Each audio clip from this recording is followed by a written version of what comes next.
bu sëñ Mountakha joxee ndigal ne nañ julli samedi murid yi respecté ko dem julli ji samedi yow nga julli beneen jour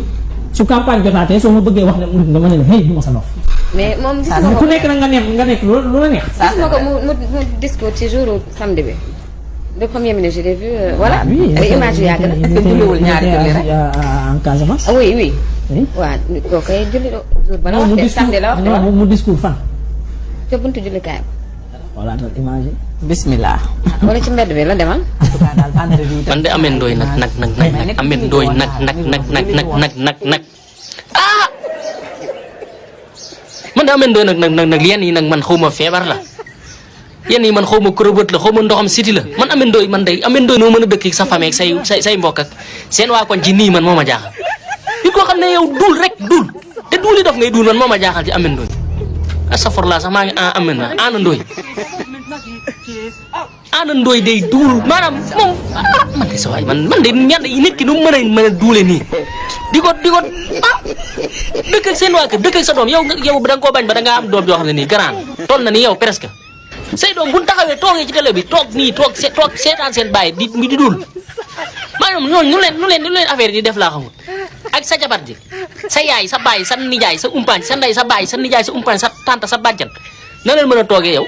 chaque jour di la toog ngay seetaan ci télé bi ngay duuli dof yoo xamante ni yow leer na ne duuli dof la li nga toogal xam ne ne duuli dof la bugaan ngay dane mi lay jël pour ngay duul moo xam ne ne duul yi ngay duul nii duuli dof la opposition bi yépp xam ne ne li ngay duul nii duuli dof la sam caat sax xam ne ne yow li ngay duul nii duuli dof la yow lan moo tax nga koy def laa xamul lan ak lan nga ci jublu seen waa ko ñoo mën a dëkkee ak ñoom di leen xool nii bët ci bët di duul yow maanaam di duuli dof yi nga xam ne ni moom ngay duul te yow ñi nga toogal xam ne ne da ngay duul te mënuñu laa weddi man moo ma jaaxal mënuñu laa wax ne li ngay wax ni dëgg ki ku jigéen ki sax mi ngi lay xaw a weddi tuuti naan la gisuñu ko woon samedi muy def xaw ma lan Ameth Ndoye àdduna du nii xoolaatal sa bopp nga xool ci sa famille bi xool ci say dëkkandoo xool ci seen waa koñ bu fekkee ne tekki nga fa dara. la 7TV xaw ma télé may mën a Ndour Faye jàpp nañ fa benn journaliste boo xam ne waaye xam naa Majib Seck jar nga de Majib Seck mii jar na de te moom nag ay far doom moom far lay doon moom kii la yos la du wubi waaye xam naa ne sa yos sa wubi yi moom jar nga de téléphone Majib Seck moo ko feeñalaat moom tamit ay ñun fu ñu jëm Sénégal est-ce que amati na góor yéen ñi amagul jëkkër nag yërëm naa leen ndax xam naa ne moom am jëkkër ba pare sa jëkkër am jëkkër yàlla nañ ci yàlla musal am jëkkër sa jëkkër am jëkkër kon daal Sénégal ñu bari dañoo am ay wujj yu góor di bañ wujj bu jigéen ba dali ci wujj bu góor yàlla nañ ci yàlla musal di bañ wujj bu jigéen ba dali ci wujj bu góor loolu ngeen am yéen Sénégal allahu akbar ngay daw wujj bu góor wujj bu jigéen dal ci wujj bu góor yàlla nañ ci yàlla musal wujju om ngay am foofu de billaay xadi wujju om comme da ngeen a bañ wujju femme waaw la nature vous a donné wujju om rek mu jeex tàkk comme bugg leen wujju femme kay yàlla indi leen ay wujju om rek mu jeex tàkk mais xoolu taaw loolu la di am jëkkër ba pare sa jëkkër am jëkkër kooku kay sa wujju la sa jëkkër am jëkkër wala mu am jabar beneen jabaru góor baax na rek comme li leen yàlla tel muy farata as sunna li leen yàlla tegal muy polygamie nangu leen ko yàlla ñëw andi leen lu gën a metti rek ndax yow li nga xam ne mooy yoon sa diina may la ko teg la ko yow nga ne jigéen nga ne doo ko nangu yàlla ñëw andi la lu gën a metti loolu rek te doo ci mën dara nag doo ci mën dara nga ci dul mën mbir yàlla moo demee noonu gis nga ni muy wanee boppam ci lépp nag ci lépp lay wane boppam ñun nag ñoo mënul lire les messages atte bi at wujj yu góor la dëgg la de at bi kay at wujj yu góor yi astafurlah bañ duree jàmm mais c'est choquant nag à y voir clair c'est choquant moo tax nag yéen ñi yaay ngeen war a yar seen doom yi teg leen ci yoon bi nga xam ne mooy yoon bu baax bi teg jox leen ay valeur ak ay principe parce que am na loo xam ne ku ko yar sa biir kër tam di ko seetaan suba ça va éclater comme une bombe te bu loolu bu éclater yow lay éclabousser yow ak sa njaboot balaa ci ñeneen ñi di compatir ñooñu dañuy compatir kese mais yow yaay payer les pots kese parce que yow yaa ko dund en première personne ñeneen ñi dañuy ñëw rek pour dàbbali waaw ñii di la yërëm ñii di ñëw pour am ay information ñii di ñëw pour compassion jeex na tàkk parce que yow yaa ko dund en première personne donc yow lay impacter ak sa njaboot yar leen seen doom yi am leen seen jotu doom yi parce que tamit Sénégal dëkk boo xam ne liggéeyoo xëyoo gonto di dawal ay oto yu jar ay 40 millions 50 millions te newoo présente fenn muy góor muy jigéen yow xëyoo gonto di fay ay appartement yu cher di jox sa yaay dépense di yore seen kër te xëyoo gonto kenn xamalu la benn liggéey mais foo ko jëlee les parents ne se posent pas les bonnes questions sama doom fan la war a jëlee lii ce sont des parents égoïstes yoo xam ne ñoom dara ñoru leen seen avenir doom ñoru leen ñoom seen poche moo leen ñor ce sont des parents irresponsables et égoïstes te loolu mooy dëgg. salaam les patriotes nuyu naa leen ziar leen di leen ñaanal jàmm di ko sàkk yéen naka affaire yi bàyyi nañ ci jàmm waaw Mame Matar Gueye est-ce que am nay mbokk Mame Matar Gueye te ngaa rus sa njaboot te ngaa rus sa doom yi nga xam ne mag nga mag day def yëfu mag bañ benn nit jaral na la ngay sos bañ benn nit jaral na la ngay wax loo xam ne waroo koo wax bañ benn nit wax naa tax nga ñàkk fayda waye di mata di nekk di sos toog ci plateau yi di nar di kàcc bañu lay convoqué Mame Matar amal suñu kersa rusal say doom ak say sët yéen wér laay Ousmane Sonko dina leen lakk yéen ñëpp dina leen dugal ci guuta yéen ñëpp lay dugal ci guuta def leen taatu neen bi tegu ndari kam ndax bañ Ousmane Sonko moo tax ngeen di jëf national te pareegu leen ba léegi de pareegu leen ba léegi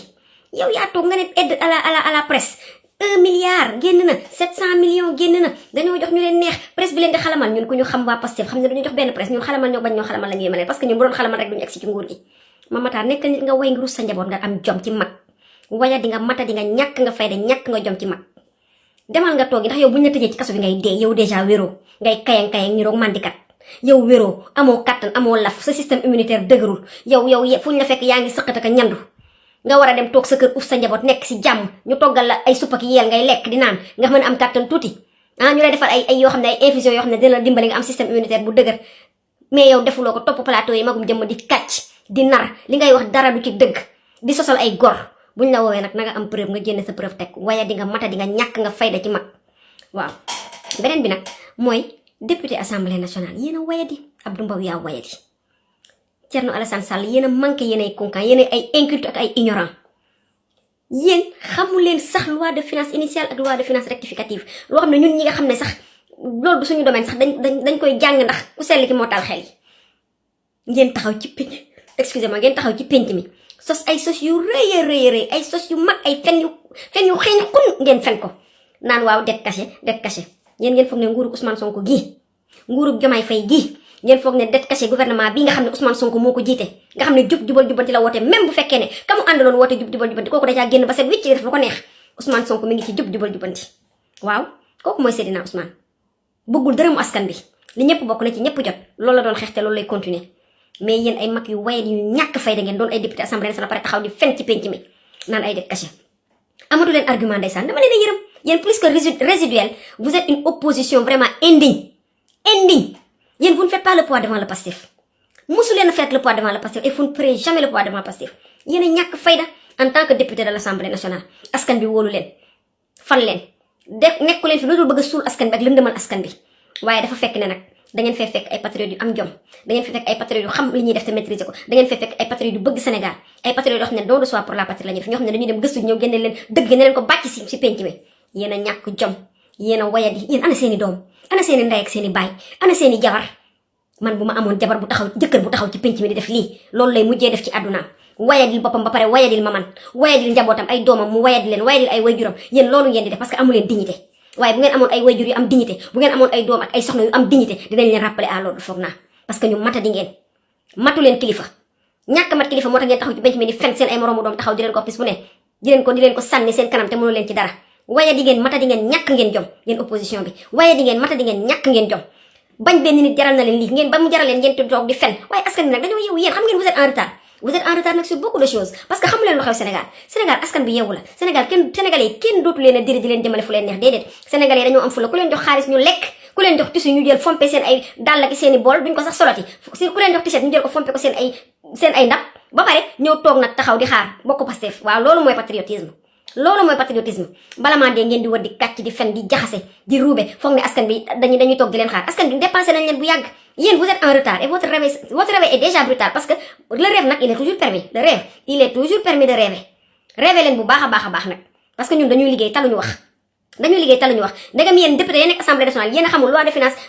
LFI ak LFR bi lan la wax yéen a xamul assemblée lan la autorisé ñu def ko assemblée bi autorisé ñu lebbi ba 6000 et quelques milliards yéen xamu leen ne ñun eggaguñu sax 3000 milliards yéen ngeen nokk ubbi seen gat yi taxaw di wax loo xam ne li ngeen di wax dara du ci dëgg yéen kañ ngeen di nekk ay nit ngeen may nit ñi jàmm kañ ngeen di nekk ay vrai patriote kañ bañ Sénégal jar na li yow Thierno Alassane Sall yow xamoo noo def ba nekk ministre yow sa bopp bi ak bopp lapin ñoo yem xel newu ci xel ci boppam amuloo ko tu es un inculté un ignorant Abdou Mbow moom waxaale ma ko kooku moom moom député rek la mën a doon